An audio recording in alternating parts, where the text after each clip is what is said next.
and has its origin in the hedge fund industry. So let me explain it about the example of long-short equity.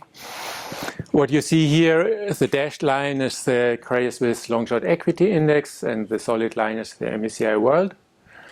Now, what investors generally like about long-short equity is this good long-term risk-adjusted performance compared with long-only equity. Then what they generally don't like as much is other things that are often associated with hedge funds, such as lack of liquidity, lack of transparency, high fees, operational risk, including fraud, and so on. Now, alternative beta strategies are algorithms that try to automate the basic trades that you find in the hedge fund industry and implement them with liquid instruments. So this includes, for example, trend following strategies, mean reversion strategies, carry trades, and so on. And the goal is to make these strategies available to investors in a liquid, transparent, and cost-efficient form. Now, was also actually pioneered here in Switzerland early last decade by Lars Jäger, who wrote a number of books on it, and then further developed by others, including myself. And I will show you in a minute how it works. Now, there's this more recent development in the automation of asset management, the emergence of robo-advisors, where the client opens an account online, enters his investment objectives and constraints, risk tolerance, investment horizon, tax constraints, in some cases even his whole existing portfolio. And then the robo-advisor comes up with a tailor-made strategic asset allocation, which is then often implemented using ETFs, so thereby building up on the first step of automation. And then the portfolio is managed by the robo-advisor, including regular rebalancing, reporting, and so on. Now, although most robo-advisors include an option for the client to talk or chat with humans if needed, in principle, this whole process is based on algorithms. And therefore, it's also a cost-efficient way to service clients, especially smaller retail clients. Now, the key point of my talk will be that alternative beta and robo-advisors are made for each other.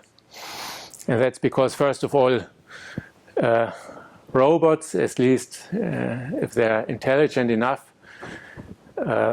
can easily learn these algorithms that underlie alternative beta strategies. And although these strategies were originally developed in the context of long-short investing, I will show you that they can also be completely integrated into the management of traditional long-only portfolios.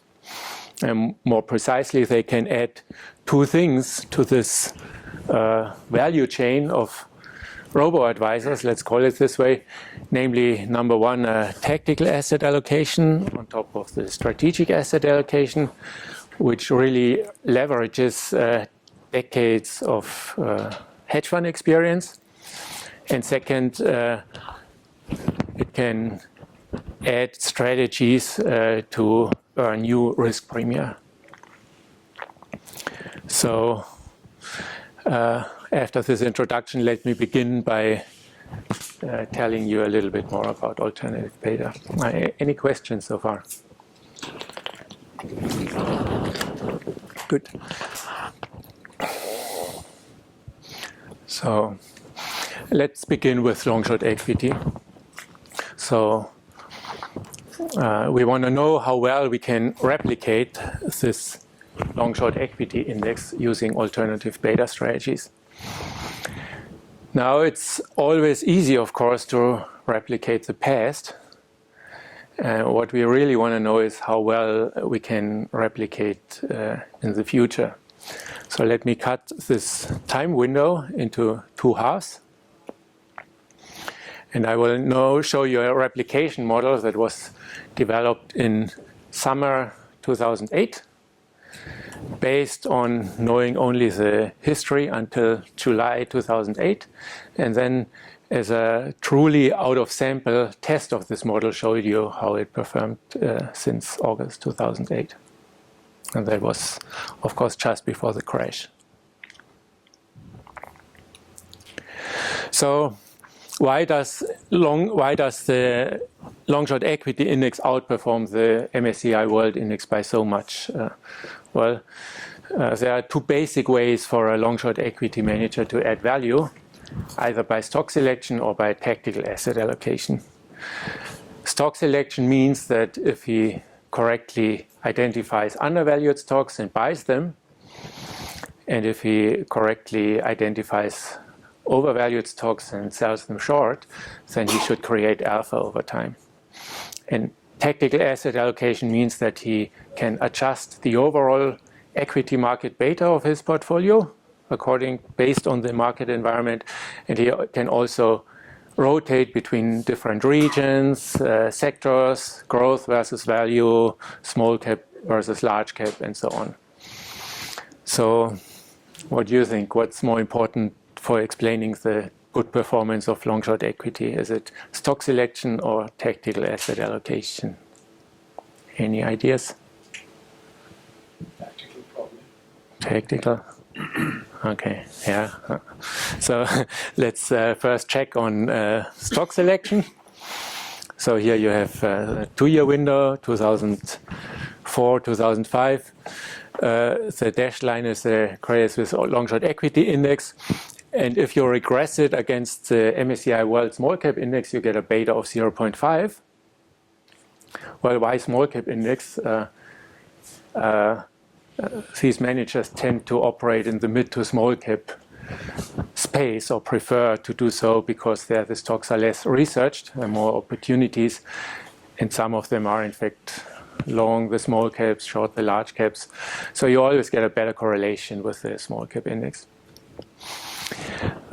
So now a natural benchmark based on this is 50% MSCI World Small Cap and 50% cash earning LIBOR. And as you see, the two lines are practically on top of each other. Same risk, same return. This is not what you would expect if the average manager in the index added alpha by stock selection, because then you would have a constant outperformance of the dashed line because of all the alpha that's being created. And there's really no evidence for this. Now, if you look at a bigger picture, this is a 12-year time window, and this square in the middle is the one that we looked at before. You see that this combination of 50% MSCI World Small Cap, 50% cash, clearly underperformed the long-short equity index in the long run. And what happened is, well, end of the 90s, during the tech boom, managers were heavily invested in US growth stocks with a beta of close to 1 on average, in fact. Then the tech bubble burst and they reduced the beta within 1 to 2 years to almost 0. At the same time shifted from growth to value, from the US to more to Europe and Asia. And then when markets picked up again, they increased the beta again and benefited from rising equity markets. And towards the end of the time window, they also benefited from the appreciating euro via unhedged investments in European stocks.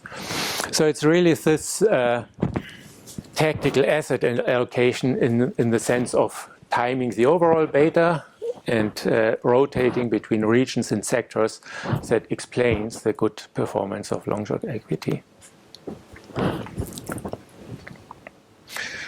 No, and that's great, of course. So if a manager is able to correctly time the market, that's a huge added value, and you're quite happy to pay 2.20 for it. But how sophisticated is this tactical asset allocation? Well, the blue area shows the beta of this Dow Jones, the equity market beta of this long-short equity index. And the orange line is a combination of two things. First of all, there's an average beta of about 1/3. And then there's a momentum component. Momentum means that the exposure to a factor is proportional to the past Sharpe ratio of that factor, in this case, looking back 2 years. So this factor is long equities here, short here, long here. And overall, this simple combination replicates quite well the beta of average long-short equity managers. So this is not something that requires unique skills. It's something that can be automated. Now, momentum is a first very simple example of an alternative market factor, and the exposure to momentum is called alternative beta, or is an example of alternative beta. So you see that by a simple combination of traditional beta and momentum beta, you can approach the timing strategies of long-short equity. Now let me show you this in more detail at a little demo.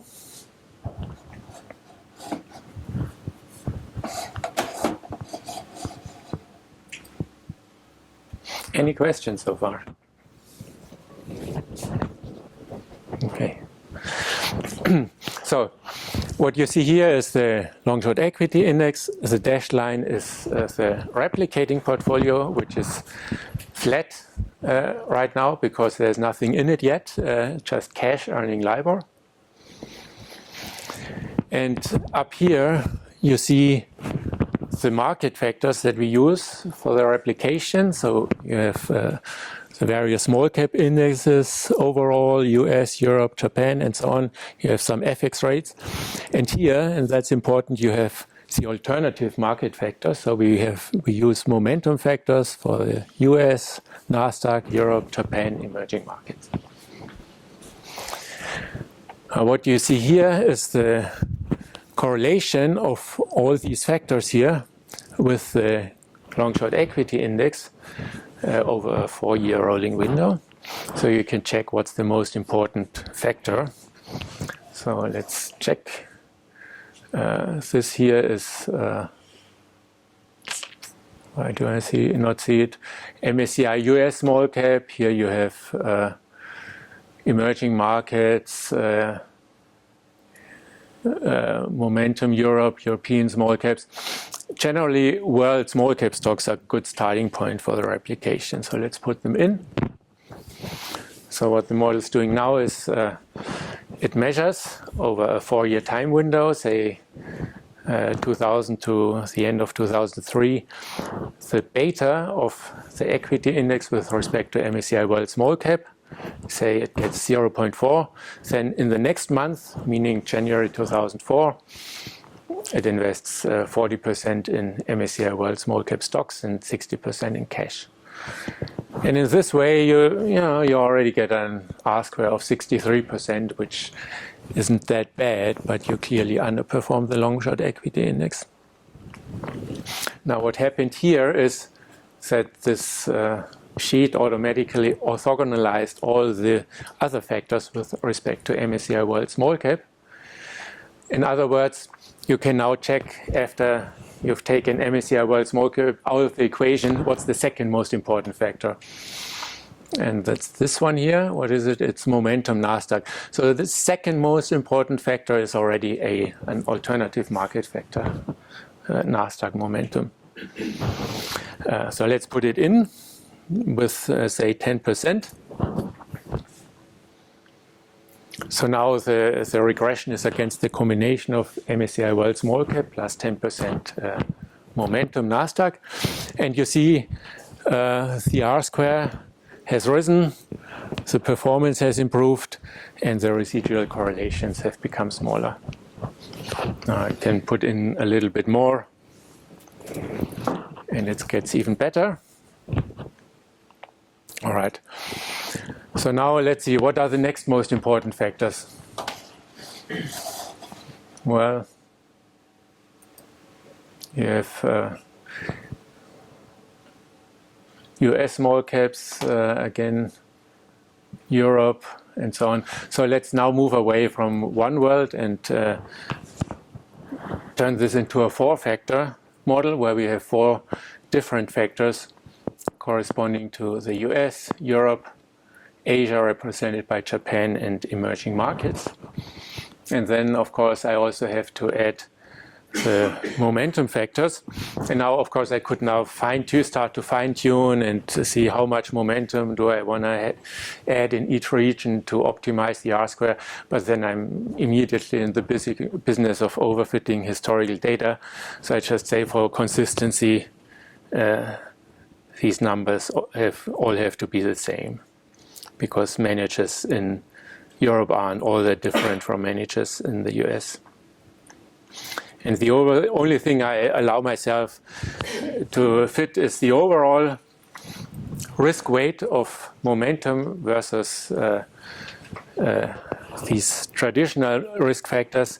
And generally, 1/3 turns out to be a good fit. So if the risk that's in momentum factors is 1/3 of the risks that is in traditional market factors, that has proven to be a good combination. You see, you get an R-square 87%, and over large time periods, you have a complete replication already of this long-short equity index. Now, the dashed lines here are the 95% confidence bands. So everything that's inside these bands it's just noise. We're done. It's not significant. Here's something that's still significant. What is it? FX rate euro dollar. Does it make sense to have this factor here? It does, because when managers invest in European stocks, they often invest unhedged, so they get an exposure to this exchange rate. And we can mimic this by adding the exchange rate to the portfolio. And you see the line disappears. And then, of course, for consistency, we have to say that they also invest unhedged in Japanese stocks. So, you see, you get an R-square close to 90%. There are still some differences, but in fact, if you introduce other factors like growth minus value, growth minus momentum, you can also get rid of much of them.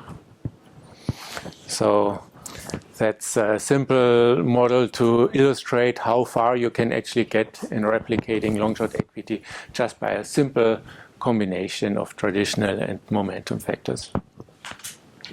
I know this was a bit technical, but please, if there are questions, feel free to ask. Is this dependent on the time window selection, or what? Yeah. Why did you pick that? Yeah. Well, I picked the time window because that's actually when the analysis was done. So then I show you how it performed afterwards. And of course, this time window, this is a whole sequence of 4-year time windows. So at least over the whole period, it has worked. So let me return to the presentation. Quickly summarize. So long-short equity has outperformed long-only equity over the last 20 years, and this is not due to stock selection, but it can be traced back to a successful tactical asset allocation. But this tactical asset allocation is precisely what can be replicated by alternative beta and automated by alternative beta.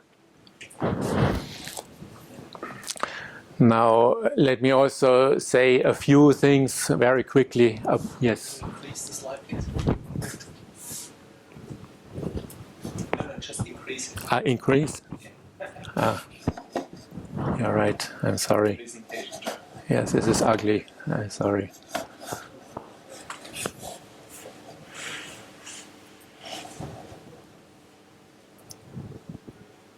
Thank you. Good. Okay, general strategies. I would distinguish 3 basic types of hedge fund strategies. The long biased one, such as long-short equity in emerging markets, where you have long bias to directional market factors, mostly equity indices. Then you have the tactical strategies where you always have, or you also have very strong exposures to traditional market factors, equities, interest rates, commodities, currencies, but they vary all the time. So the same CTAs that's heavily long bonds today may be heavily short bonds next month. Examples are CTAs and global macro. And then you have these credit and arbitrage strategies where you tend to earn a positive return month after month, but every once in a while you have a drawdown when markets crash. And I like to call them the insurance sellers because of an analogy with selling earthquake insurance. Right, if you sell earthquake insurance, you earn a nice premium year after year, and you have a great Sharpe ratio until the earthquake hits. And so then you have a loss, but then you start earning a premium again. In fact, after the crash, the premium is typically higher because people are scared. And in the long run, you get overcompensated by the premium for the occasional losses. So it's not a good investment for a short-term investor because the earthquake can happen tomorrow and he can lose a lot.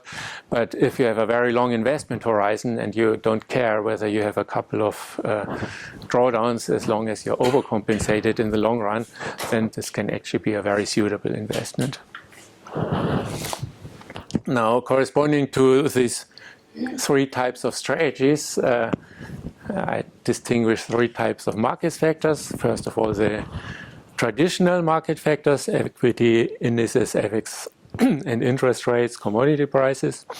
Then the tactical factors, such as momentum or trend following factors, mean reversion factors, and so on. And then you have these insurance risk factors, credit spreads or short volatility also. What I have shown here as an example, this is the performance of a short out-of-the-money put on the S&P 500. And if you compare, you can literally see with your eyes that this that fixed income arbitrage has quite some exposure to this short out-of-the-money put. Indirectly, not that the managers sell puts, but there's an indirect exposure to this alternative market factor that's pretty strong. Now I can talk about these factors forever, but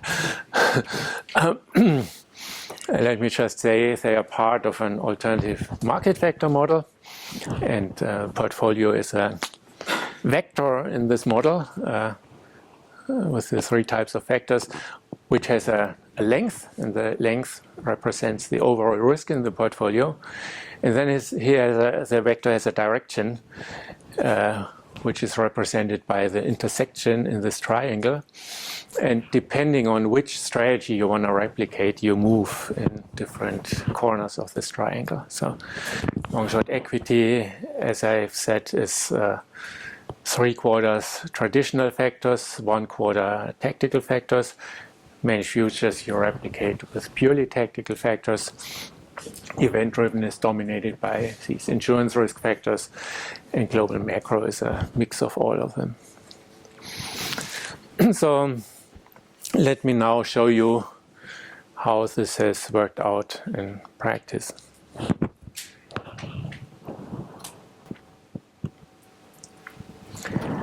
Let's begin with long-short equity. And just a second question. Why do you think, in terms of vectors, for something that looks like a strategic asset allocation, to me at least? Yeah, Why do you use vectors? I guess that's my heritage as a physicist. I mean, a time series is a vector, strictly speaking, and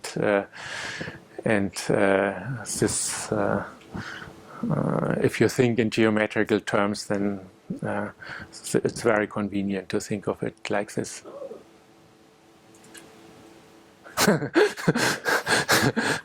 Yeah. Okay, long-short equity. The gray line is the Credit Suisse long-short equity index. The orange line is its replication by alternative beta strategies. The dashed line is the HFRI equity hedge index, which is another index that is non-investable like the Credit Suisse index. You can't actually invest in these indices. And the solid black line is an investable index, the HFRX equity hedge index. Now, as you see, the orange line in fact underperforms both non-investable indices in real trading. By the way, real trading has been done by since August 2008 by Zürich Capital Management, which was a FINMA-approved asset manager. Now, what one has to say, though, is that these indices are subject to various biases, survivorship bias and others. And the magnitude of these biases has been estimated in the industry as anywhere between 1% and 5% per annum. So it could be that this underperformance just reflects the biases in these non-investable indices. What's important is that clearly the replication has outperformed the investable index. Let's move on to managed futures.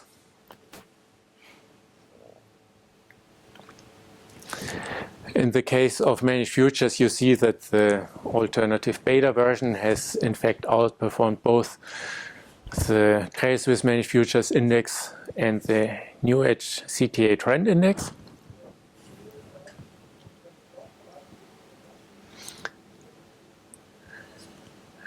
Event-driven is next.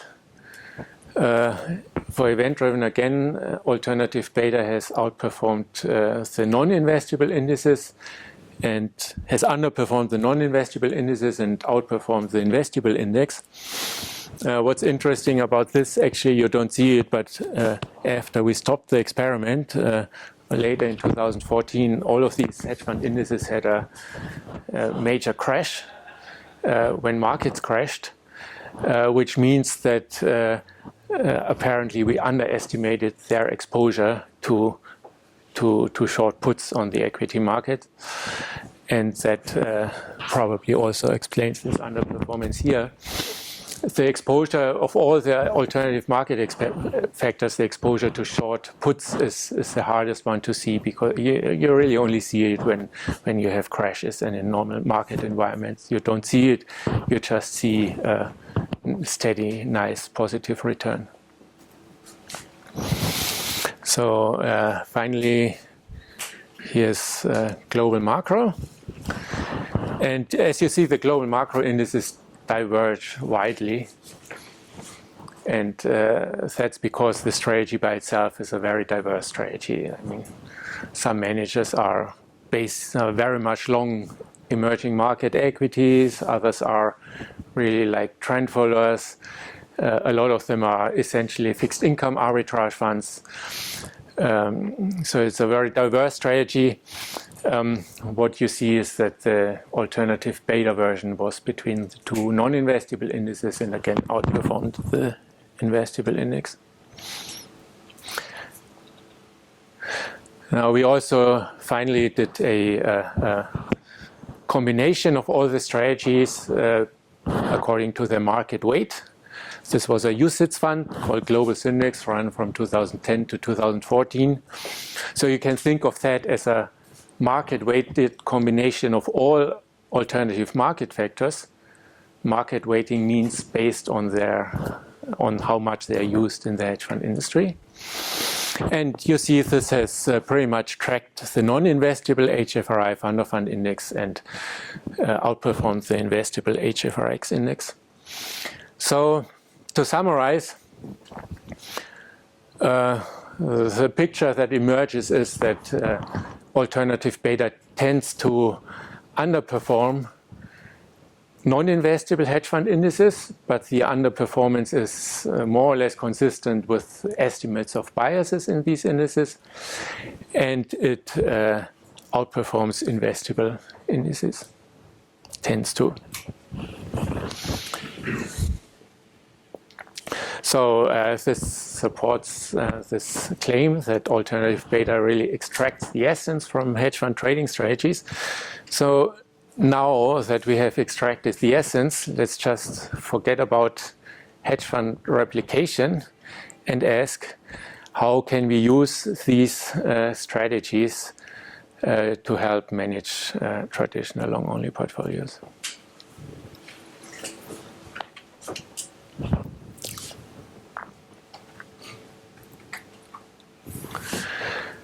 So let me begin with tactical factors.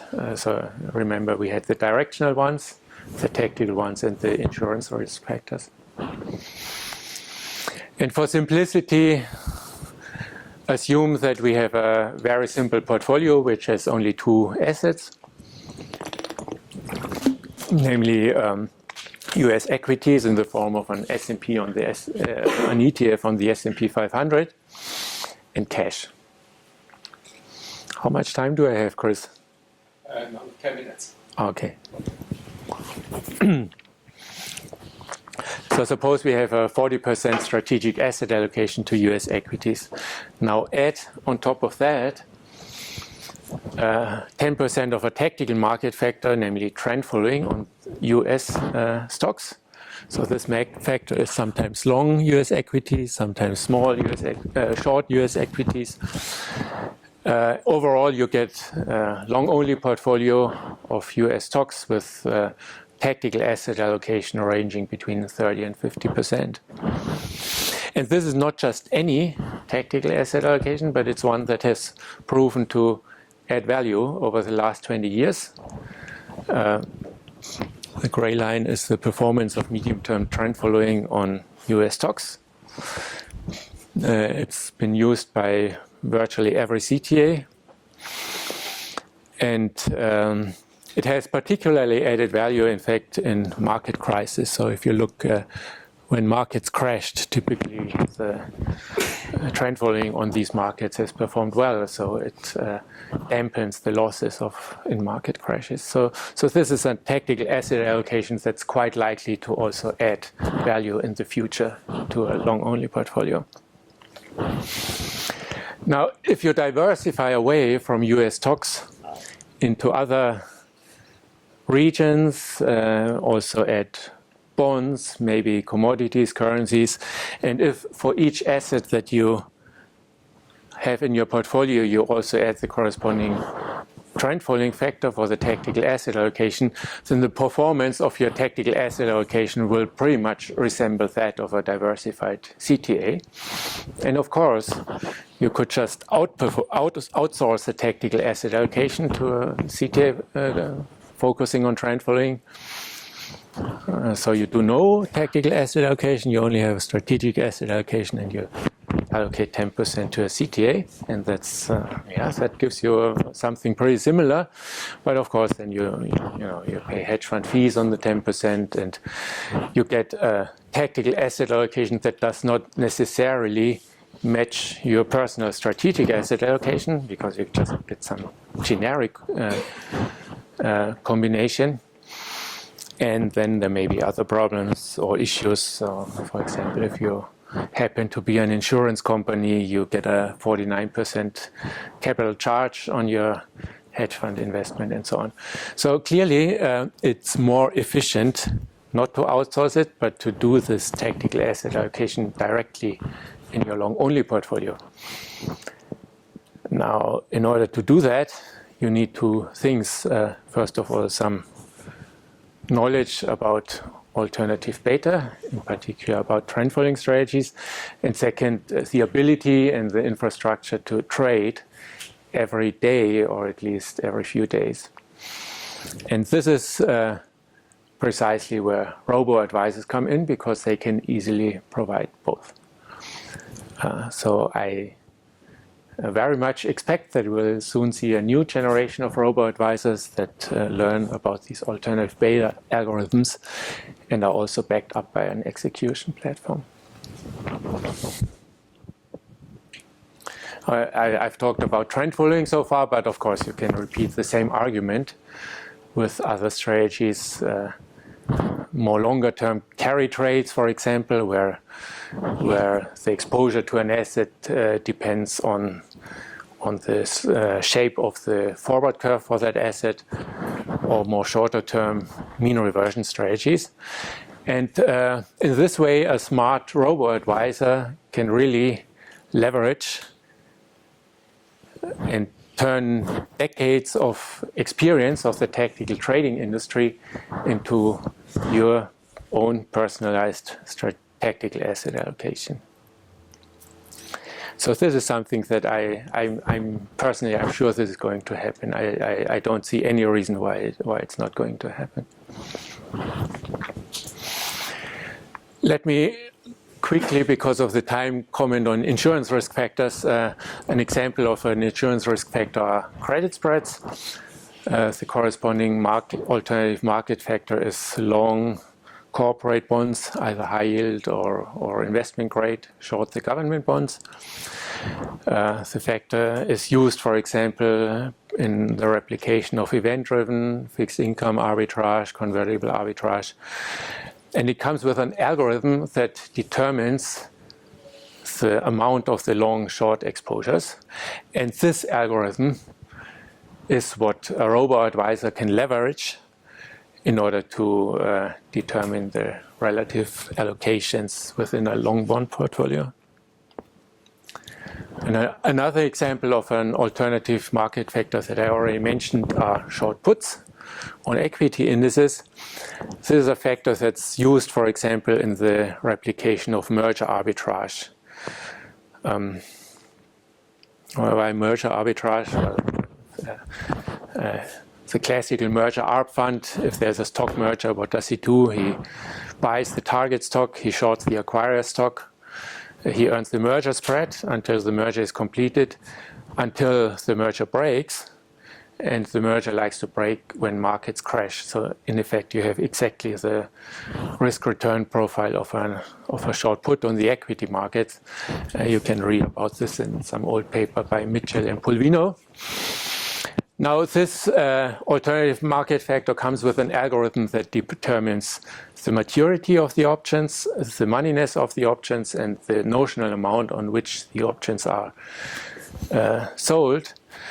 And since a short put is the same as a long the underlying and plus a short call, you can translate this into a covered call writing strategy, given that you have already have a long only equity portfolio. So, well, if you write covered calls, of course, you give away part of your upside and you keep the full downside. All right, so many investors may say that this is exactly what they don't want. They'd rather do the opposite, keep the upside and hedge the downside. But of course, by selling the put, you earn a premium, the option premium, which goes with the implied volatility. And since the implied volatility is generally higher than the realized volatility, you are in fact overcompensated by the premium in the long run for whatever you lose by giving away part of your upside. So again, for a long-term investor who can take the downside risk, this is a very good investment, or could be a suitable investment.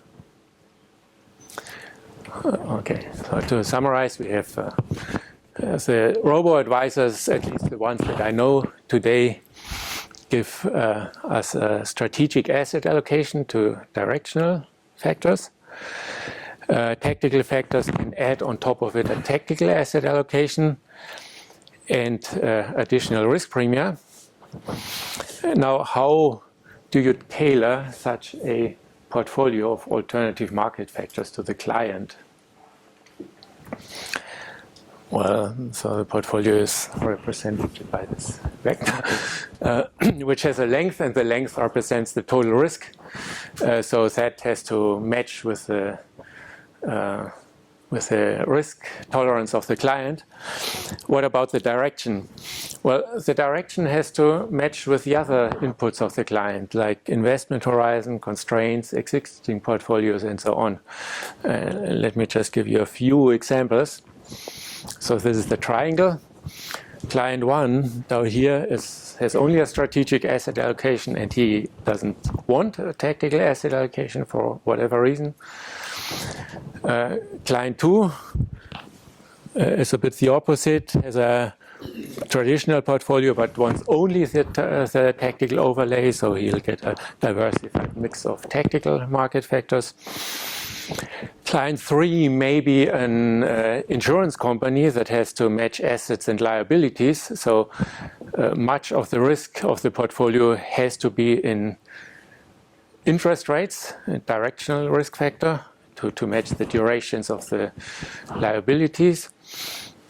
But on top of it, the company wants to earn excess returns, so it gets a diversified mix of insurance risk factors and tactical factors. And client 4 up here, this is a very long-term investor who can stomach these sharp drawdowns that you have with insurance risk factors as long as he's overcompensated by the premium in the long run. And along these lines, you can write algorithms that automate and customize this process. So to conclude, I've introduced you to alternative beta, which automates the basic strategies you find in the hedge fund industry, as shown by the fact that they can replicate hedge fund indices. But it can also be used to manage long-only portfolios by adding a systematic tactical asset allocation and new risk premia, and it can be tailored to individual clients. And this whole process is quite complicated for human advisors. It's very technical, but it's perfect for robo-advisors. So I think there will soon be a new generation of robo-advisors who will incorporate these alternative beta strategies and into their repertoire and become not only more efficient but also more sophisticated than the human advisors. Do I still have a minute for a personal outlook? Okay. So I'd like to make a little comparison with the Middle Ages. As far as I understand, in the Middle Ages, Europe was full of these alchemists who tried to create this philosopher's stone, which, among other things, would turn everything you touch with it into gold. And there were many complicated recipes like this one. In the end, of course, they didn't find a way to create gold, but in searching for it, they discovered other things, such as China, gunpowder, and so on. And these other things actually contributed to the development of modern chemistry based on more scientific research. Now today, we have hedge funds, and at least the original story of some of them was that they could create alpha in the sense of risk-free return. Now, risk-free return, of course, is the modern analogy of gold that you get for free. And many complicated strategies. As far as I know, there is no sustainable way to create risk-free return in the long run. But what has been found in this way is alternative beta. Alternative beta is not risk-free. Rather, it corresponds to new market factors that each have their own risk-return profile and that diversify the traditional market factors. But personally, I think that by analyzing these alternative market factors and by implementing them with the help of smart robot advisors, that this will help to lead asset management into the digital age. So thank you for your attention.